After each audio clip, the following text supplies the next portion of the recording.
Hello guys. आज आपण महाराष्ट्र सरकारने 22 जुलैला पूर्ण महाराष्ट्रामध्ये शिक्षक पात्रता परीक्षा आयोजित केलेली आहे. तर आज मी तुम्हाला सांगणार आहे की ही परीक्षा पास होणे किती सोपे आहे. ॲक्च्युली खूप लोकांनी 2013मध्ये 14मध्ये आणि 16मध्ये या परीक्षेसाठी अप्लाय केलं होतं, तरीही ते T A T exam pass होऊ शकले नाही. आणि काही लोकांचा टी ए टी पास न असल्यामुळे जॉबही धोक्यामध्ये आलेला आहे. तर आज मी तुम्हाला सांगणार आहे की टी ए टी पास होणे किंवा टी ए टीमध्ये 150पैकी 90 मार्क मिळवणे किती सोपे आहे. मित्रांनो, सर्वात पहिले आपण डिस्कस करूया टी ए टीमध्ये 30 मार्कांनी प्रश्न विचारलेला आहे. 30 मार्काचा जो टॉपिक आहे तो आहे चाइल्ड सायकोलॉजी.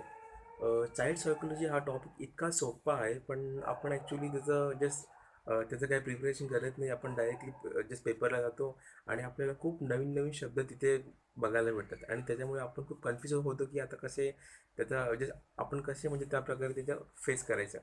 तर मित्रांनो, मी तुम्हाला सांगतो की तुम्ही डी एड केलेलं असेल. डी एडमध्ये थर्ड टॉपिक होता तर थेरीज. त्या थेरीजमधल्या जवळजवळ 5 to 6 theories, Pavlov theories, Vygotsky, Kohlberg, Piaget आणि थॉर्नडिकच्या थेरीज, हे ऑल द थेरीज खूप इम्पॉर्टंट आहे. या सर्व थेरीचा तुम्ही फक्त 2 दिवसामध्ये जस्ट डिटेलमध्ये अभ्यास करा. डी एडचं एक परत विकत घ्या नवीन बुक आणि त्यामध्ये थर्ड टॉपिक तुम्ही ओपन करा आणि पूर्ण जस्ट रिवाईज करा. तर तुम्हाला आणि रिवाईज केल्यानंतर तुम्ही ज्या मागील वर्षाच्या तीन वेळा जी टी ए टी झाली ते फक्त तुम्ही जे प्रश्न वाचा.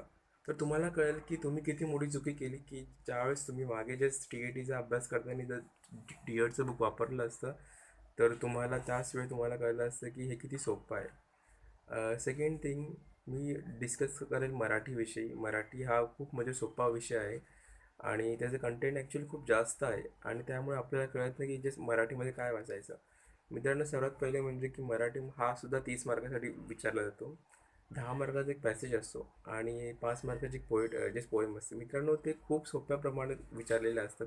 तुम्ही जे डिटेलमध्ये वाचा आणि त्याच वेळे प्रत्येक प्रश्नाचं उत्तर एकदम व्यवस्थित द्या. त्यामुळे तुम्हाला काहीही प्रॉब्लेम होणार नाही. सेकंड, मराठीमध्ये तुम्ही सर्वात पहिले प्रयोग हा खूप इम्पॉर्टंट आहे. समास, त्याच्यानंतर अलंकार आणि शब्दांच्या जाती, हे 4 पॉईंट जर तुम्ही व्यवस्थितपणे जे रेफर केले. माझ्याकडे एक बुक्स आहे, मी तुम्हाला दाखवतो. ते खूप छान बुक्स आहे मित्रांनो. हे बघा, मोरा बाळंबे सरांचं खूप मस्त बुक आहे बघा. तुम्ही बघू शकता. हे बुक ॲक्च्युली इतकं तुम्हाला चांगलं आहे की तुम्ही आजकाल मार्केटमध्ये कुठेही तुम्हाला भेटून जाईल. या बुक्समध्ये ॲक्च्युली हे मराठीसाठी कॉम्पिटेटिव्ह एक्झामसाठी खूप म्हणजे खूप फायदेशीर आहे. नंतर मित्रांनो, मला बोलायचं की E V S. E V S actually E V S हा आपल्याला वाटतं की आपण जर फर्स्ट पेपरसाठी अप्लाय करतो आहे तर वाटेल की म्हणजे फर्स्ट पेपर म्हणजे 1 to 5पर्यंत असतो. तर बहुतेक लोक काय करतात की 1 to 5 पुस्तकं वाचतात, पण तसं ते चुकीचं आहे. माझ्यामध्ये माझा अनुभव मी सांगतो. जर तुम्ही 6, 7 आणि 8चं हिस्ट्री आणि सायन्स टेक्स्टबुक पूर्णपणे वाचलं 2 दिवसामध्ये किंवा एक पूर्ण वीकमध्ये पूर्ण वाचले, जस्ट पूर्ण स्टडी केले, त्याचे एक्सरसाइज सॉल्व केले, तर मी तुम्हाला सांगतो की तुम्हाला ई व्ही एससुद्धा खूप सोपा जाईल.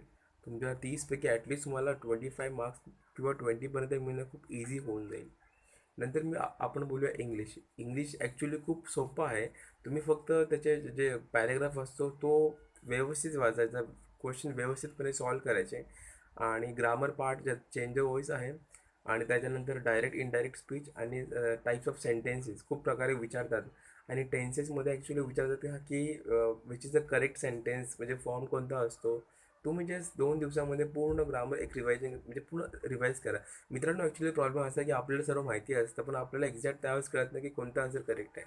तर हे जे प्रॉब्लेम आहे, तुम्ही फक्त एक्झामच्या पहिले 2-3 दिवस पूर्णपणे पुस्तकं व्यवस्थितपणे रिव्हिजन करा. That's very important. आणि शेवटी राहिला मॅथ्स. माझा एक स्वतःचा एक अनुभव मी सांगतो की जर तुम्ही परीक्षेला गेलेला आहात, टी ए टी जे म्हणजे सॉल्व करतात, ॲक्च्युली तुम्हाला 150 क्वेश्चन्स आहे आणि 2.5 तास आहे. तर मला असं वाटतं की मॅथ्स हा आपण सॉल्व करताना कधी शेवटी सॉल्व करावा, कारण की मॅथ्ससाठी आपल्याला खूप वेळ लागतो. प्रत्येक गोष्टीचा आपण खूप म्हणजे सम सॉल्व करतो, कधी आन्सर बरोबर येते येत पण नाही. तर ज्या लोकांना मॅथ्सचं खूप भीती वाटते, तर मला असं वाटतं की त्यांनी पहिले मराठी, ई व्ही एस आणि चाइल्ड सायकोलॉजी हे 3 तरी टॉपिक केले 90 मार्काचे, आणि इंग्लिशची जे पॅसेज व्यवस्थित प्रॅक्टिस केली तर मला असं वाटत नाही की तुम्ही मॅथ्सची तुम्हाला म्हणजे भीती वाटायला पाहिजे, कारण की 150पैकी 90 इज पासिंग. तर तुम्ही जर जर 150पैकी जरी तुमचे 60% तरी रॉंग गेले मित्रांनो, तरी तुम्हाला 90 मार्क्स मिळणं खूप सोपं आहे. याच्यामध्ये निगेटिव्ह मार्क्स अजिबात नाही आहे. तर मला असं वाटतं की आता फक्त 20 दिवस राहिलेले आहेत परीक्षेसाठी, 22 तारखेला परीक्षा आहे. तरी मित्रांनो, तुम्ही परत जसं रिव्हिजन करा, 7, 6, 7, 8चे सायन्सचे टेक्स्टबुक पूर्णपणे रिवाईज करा. मी तुम्हाला गॅरंटी देतो की तुम्हाला 90 मार्क्स मिळणं खूप म्हणजे खूप एकदम सोपं जाईल. मित्रांनो, जर तुम्हाला हा व्हिडिओ आवडला असेल तर प्लीज लाईक करा, माझ्या चॅनलला सबस्क्राईब करा आणि तुमच्या मित्रांनाही शेअर करा. चल, थँक्यू मित्रांनो.